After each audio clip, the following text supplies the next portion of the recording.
네, 이번엔 정치권 주요 이슈 자세히 짚어보겠습니다. 오늘은 성치훈 더불어민주당 부대변인 이민찬 국민의힘 미디어특위 부위원장과 함께합니다. 안녕하십니까? 자, 최근 민주당 황희 의원의 폐버스 청년주택 아이디어로 여론의 문매를 맞았는데 또 거기에 더해 청와대 춘추관장의 주택 무단증축 논란까지 불거졌습니다. 김상호 춘추관장, 청와대 내의 다주택자로도 많이 알려져 있는데요. 지금 어떻게 된 일인가요? 일단 본인이 이사 갈 때 그 주차장 쪽에 원룸이 하나 뭐 이렇게 만들어져 있었다는데 불법 증축인지 몰랐다라는 입장을 밝히고 있습니다. 근데 몰랐다고 해서 잘못을 뭐 인정해 줄 수 있는 건 아니잖아요. 더구나 아까 앵커께서 시작할 때 말씀하신 것처럼 지금 폐버스 논란으로 안 그래도 지금 민주당에 대한 이 여론이 좋지 않은 상황, 그리고 부동산과 관련된 정부가 지금 정책 드라이브를 걸고 있는 상황, 그 상황에서 청와대 고위 관계자가 지금 주택과 관련된 문제를 일으켰다. 이러면 정책에 대한 동력을 잃을 수 있고 정책 신뢰에 아주 심각한 타격을 줄 수 있는 사안이거든요. 그렇기 때문에 청와대에서도 이거를 아주 심각한 사안으로 받아들이고 사표를 그냥 수리하는 게 아니라 이거는 징계를 절차를 밟은 이후에 그런 다음에 면직 처리하겠다라고 의지를 밝힌 거거든요. 저는 이런 일이 재발되지 않기 위해서는 시스템을 점검할 필요가 있다고 생각합니다. 청와대 다른 관계자들은 혹시나 본인들이 파악하지 못하고 있었던 이런 불법 증축이나 관련된 문제는 없는지 이럴 때일수록 조심해야 되고 이럴 때일수록 더 점검을 확실하게 해야 정책에 대한 추진력을 얻을 수 있다고 보기 때문에 청와대에서 그런 것들을 좀 강하게 좀 바로 기강을 바로잡았으면 좋겠습니다. 네, 다른 관계자들에 대한 점검도 좀 철저히 이루어져야 한다 이런 말씀을 주셨습니다. 자, 김상호 춘추관장 의혹이 불거지기 전인 지난주에 일신상의 이유를 들면서 사의를 표명했고 언급해 주신 대로 청와대는 사표 수리가 아닌 징계 후 면직 처분을 했습니다. 앞으로 민심은 좀 어떻게 반응을 할까요? 저는 뭐 지금 연일 민주당 그리고 정부에서 이런 악재들이 터져나오고 있기 때문에 저는 이 여론은 더 악화할 수밖에 없다고 생각을 합니다. 이 김상호 춘추 관장 같은 경우에는 결국 언론 취재가 시작되니까 거기서 피하기 위해서 사표를 냈다 이렇게밖에 볼 수가 없는 상황이잖아요. 본인이 이 주택을 구입할 당시에 이 문제를 몰랐다고 하더라도 추후에 알게 됐으면 즉시 시정 조치를 했어야 하는데 아무런 조치를 취하지 않았죠. 저는 더 큰 문제는요. 이런 부분에 대해서 본인이 다주택인데 청와대를 들어갈 때 이걸 매각하겠다고 국민들에게 약속을 했습니다. 그런데 그 약속을 지키지 않고 있어요. 그래서 이성훈 전 국토교통 비서관 역시도 다주택을 매각하지 않은 채 LH 사장으로 부임을 했습니다. 이렇게 대통령이 약속한 것, 대통령이 국민 여러분께 말씀드린 내용에 대해서 대통령 비서들조차 약속을 지키지 않는다면 국민이 정부의 부동산 정책을 신뢰할 수 있겠습니까? 황희 의원의 사태도 역시 마찬가지입니다. 민주당 지도부가 좀 더 결연한 대책을 내놨어야 한다고 생각을 해요. 황희 의원 어제 국토교통위원회 전체 회의가 열렸는데 모습이 보이지 않았습니다. 저는 민주당 지도부가 황희 의원 국토교통위원회에서 사임시키는 정도의 조치는 해야지 저는 민심이 그래도 수습이 되지 않을까 이렇게 생각합니다. 네, 자, 최근 부동산 세제 개편안 관련한 국민의 생각은 어떨까요? 최근 나온 여론조사를 보니까 전체 의견에서는 찬성과 반대 의견이 오차범위 안에서 나왔는데요. 20대, 30대에서는 과반 이상이 반대 의견을 나타냈습니다. 최근 여당에서 2030 세대를 공략한 그런 발언들, 언급들을 많이 했었는데 이런 결과가 좀 뼈아플 것 같습니다. 뼈아프죠. 원래 2030 세대는 전통적으로 민주당의 주요 지지층이었는데 이제 그게 과거 얘기가 돼버리고 있죠. 특히나 부동산 정책과 관련돼서 강하게 아까 말씀드린 것처럼 드라이브를 좀 걸고 있는 상황에서 우리의 지지 기반이었던 2030이 이거에 대한 반발을 하고 있다. 아주 심각한 시그널로 받아들여야 됩니다. 더군다나 2030 세대 같은 경우에는 한번 이렇게 마음을 떠나게 되면은 다시 되돌리기가 상당히 쉽지가 않거든요. 그렇기 때문에 정부가 청년 정책 몇 개 내놓는다고 뭐 청년과 관련된 주택 정책, 자 공급 이렇게 하겠습니다라고 갑자기 내놓는다고 해서 그들이 이렇게 떠난 마음이 다시 돌아오지 않을 겁니다. 그렇기 때문에 세제 개편안을 처음에 낼 때 조금 더 신중하게 좀 냈으면 좋지 않았을까라는 아쉬움이 있습니다. 물론 세제 개편 아닙니다.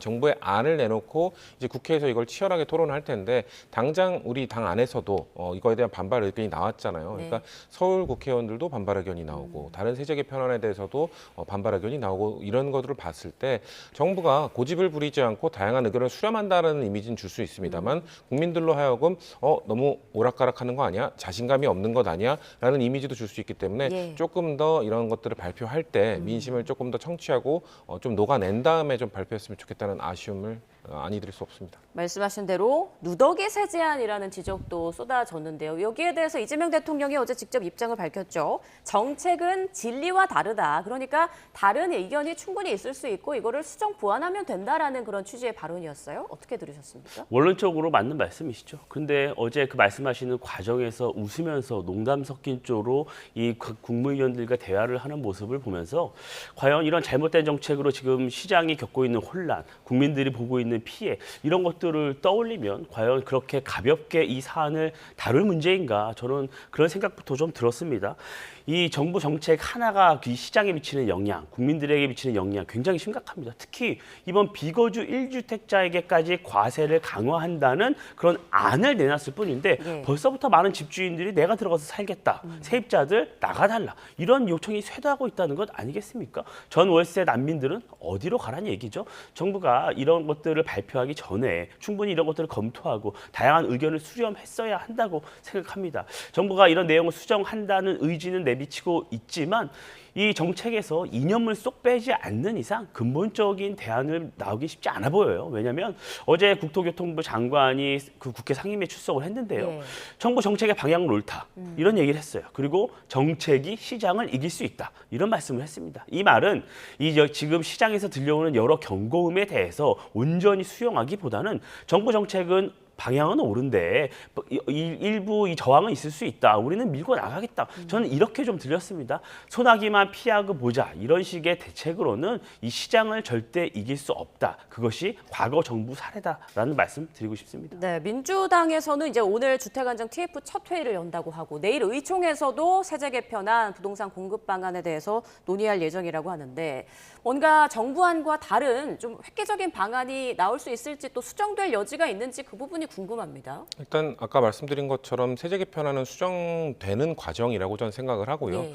특히 아까 지적하신 뭐 비거주 1주택자 이것과 관련돼서는 서울에 있는 서울 지역을 연구를 하고 있는 국회의원들의 우려 섞인 목소리가 상당히 많이 전달이 되고 있기 때문에 전 이런 것들은 수정의 여지가 상당히 크다고 생각합니다. 예.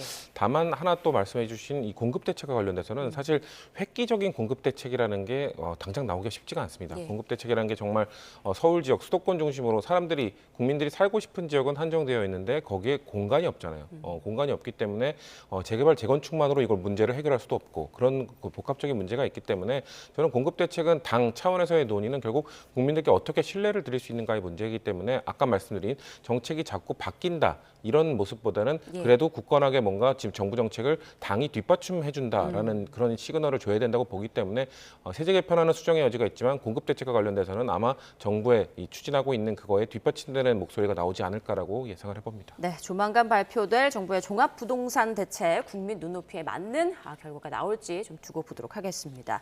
자, 국민의힘 상황 좀 보도록 하죠. 장동혁 대표 취임 1주년을 앞두고 공개 퇴진 목소리가 다시금 나오고 있습니다. 지금 2만 7천 명이 장 대표 퇴진에 서명을 했다고 하는데 이에 맞불 형식으로 장동혁 팬카페에서도 서명을 받고 있더라고요. 뭐 당원 한 분 한 분의 목소리 굉장히 소중하죠. 하지만 이렇게 당대표의 거취를 두고 세대결 양상을 보이는 게 지금 이 시점에서 온당한가라는 생각은 듭니다. 장동혁 대표에게 사퇴를 요구한 분이 2만 7천여 명 된다고 하죠. 그러면 전체 당원의 한 2, 3% 정도 됩니다.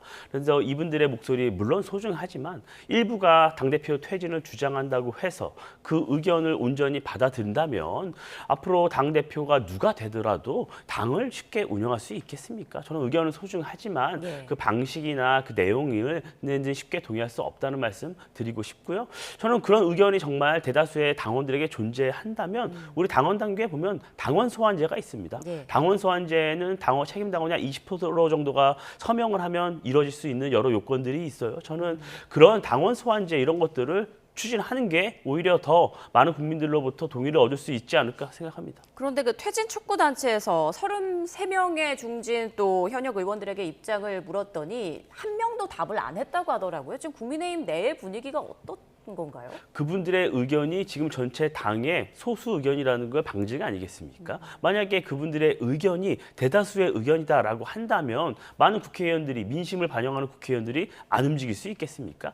저는 이분들이 당대표 퇴진을 요구하면서 든 것이 지방선거 참패라는 원인을 들었습니다. 그런데 지방선거가 이미 끝난 지 2달이 한참 지난 시기예요. 이미 당대표의 거취 문제는 일단락된 사안이다. 그렇게 당내에서 공감대가 이루어진 이미 상황입니다. 그리고 지금 어떤 과정이 있었죠? 지방선거 이후에 이 참정권 침해 특검, 저희 국민의힘이 요구가 관철된 상황 아니겠습니까? 그리고 지금 이재명 정부의 부동산 실정, 세금 실정 이런 것들이 노정되고 있기 때문에 지금 야당은 이런 부분에 집중을 해야 돼요. 특검에서 온전히 참정권 침해 문제에 대해서 진상을 규명하고 부동산 실정, 잘못된 세금 정책에 대해서 바로잡는 이런 것에 당력을 집중해야 할 때 지금까지 지속적으로 당대표의 거취 문제만을 두고 당내에서 다툼을 벌이는 건 오히려 대여 투쟁의 동력을 약화시킬 수 있다. 이렇게 생각합니다. 네, 그러니까 장 대표 퇴진 주장 목소리가 국민의힘 내에서도 소수의 의견이다라고 말씀을 해주셨는데 송 부대변인이 보시기에는 어떻습니까?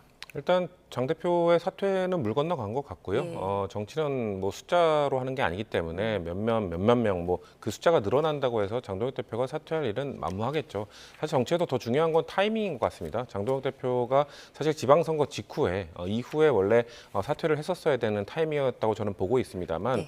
그 타이밍에 참 공교롭게도 뭐 선관위 문제가 터지고 거기에 또 장동혁 대표가 뭔가 올인하고 거기에 또 공교롭게 비당권파들의 뭔가 설화나 이런 문제들이 계속 연이어 잇따라 터지면서 장동혁 대표의 퇴진의 목소리에 힘이 실릴 수가 없는 상황이 돼버렸죠. 그렇기 예. 때문에 지금 사실 국민의힘의 역대 최장기 당대표가 지금 한 2달만 더 하면 그렇게 되는 거 아닙니까? 2~3달인가요?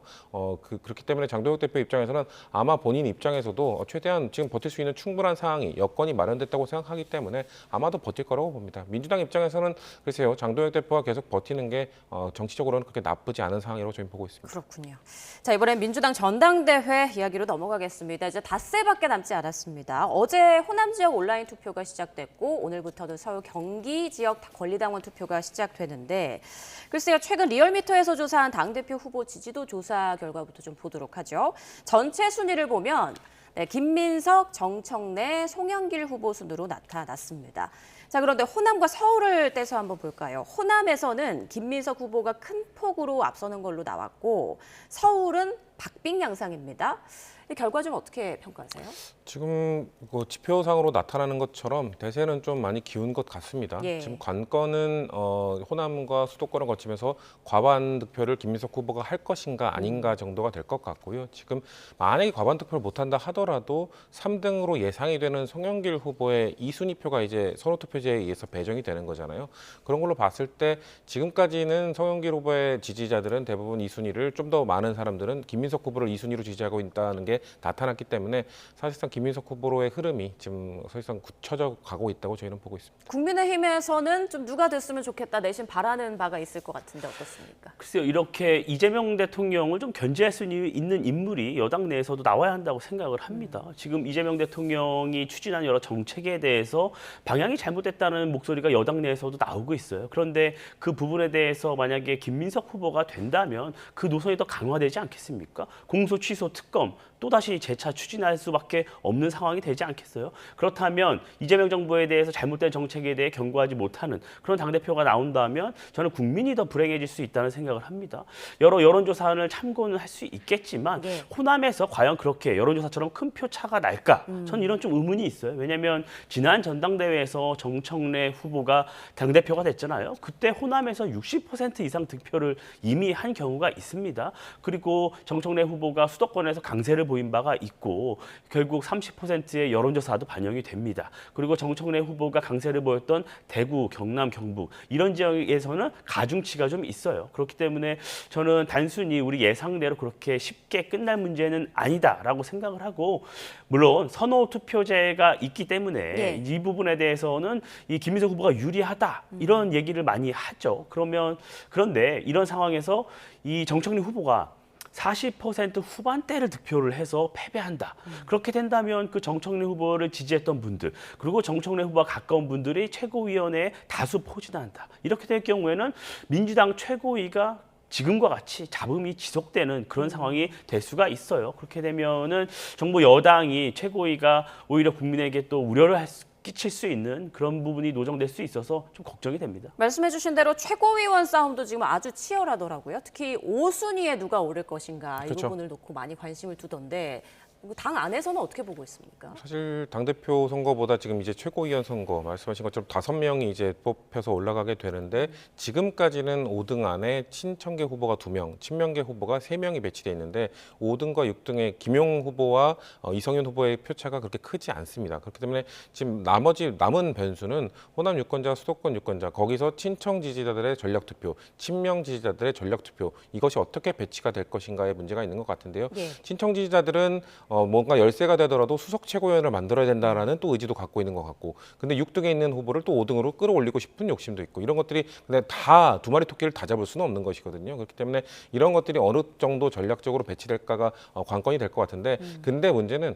국민의힘과 다르게 민주당은 지명직 최고위원이 2명입니다. 예. 그렇기 때문에 혹시나 뭐 친청계가 3대 3명, 뭐 친명계가 2명이 된다 하더라도 김민석 후보가 만약에 당대표가 되면 지명직 최고로 2명을 임명을 함으로써 사실상 최고의 지도부 구성은 4대 3이 되기 때문에 저희는 뭐 뭔가 이른바 뭐 여소야대라고 하기는 그렇습니다만 뭔가 당대표와 최고위의 구성이 좀 달라지는 그런 경우는 아마 나올 수가 없기 때문에 아까 말씀하신 뭔가 최고위 안에서 계속 싸우는 것 아니냐 그런 상황은 저는 없을 거라고 보고 있습니다. 전당대회 후에 펼쳐질 상황도 아주 궁금한데 이번 전당대회 결과에 따라서 떨어진 후보의 정치적 입지에는 어느 정도의 타격이 있을 거라고 보세요? 일단 아까도 얘기가 나왔습니다만 예. 당대표 후보 같은 경우는 2등하는 후보가 아마 40% 이상의 득표를 거둘 걸로 예상이 되기 때문에 그런 후보를 내치기는 어려울 겁니다. 다만 이 전당대회 과정에 있었던 설화나 지지자들 사이에서의 이런 생채기 이런 것들은 상당히 크기 때문에 예. 저는 당선된 분이 당선된 당대표가 이런 것들을 품고 통합의 메시지를 내면서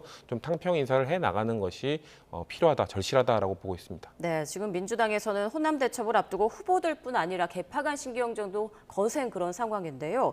지금 국민의힘에서는 민주당 전대를 둘러싼 이런 갈등 상황을 좀 어떻게 보고 있습니까? 과거와 너무 달라졌어요. 민주당은 전당대회를 하더라도 이렇게까지 싸우지는 않았거든요. 그런데 과거의 행보 모든 것을 다 파묘한다 그러죠. 다 끄집어내서 공격을 하고 사실상 인신공격성 발언들이 난무하고 있습니다. 그리고 일부 최고위원 후보들은 언론을 공격하는 그런 모습 행태까지 보이고 있거든요. 저는 전당대회 이후에도 이 갈등이 쉽게 봉합되지는 않을 것이라고 생각을 합니다. 네, 알겠습니다. 두 분 말씀 들어봤습니다. 지금까지 성치훈 더불어민주당 부대변인 이민찬 국민의힘 미디어특위 부위원장과 함께했습니다. 두 분 말씀 고맙습니다.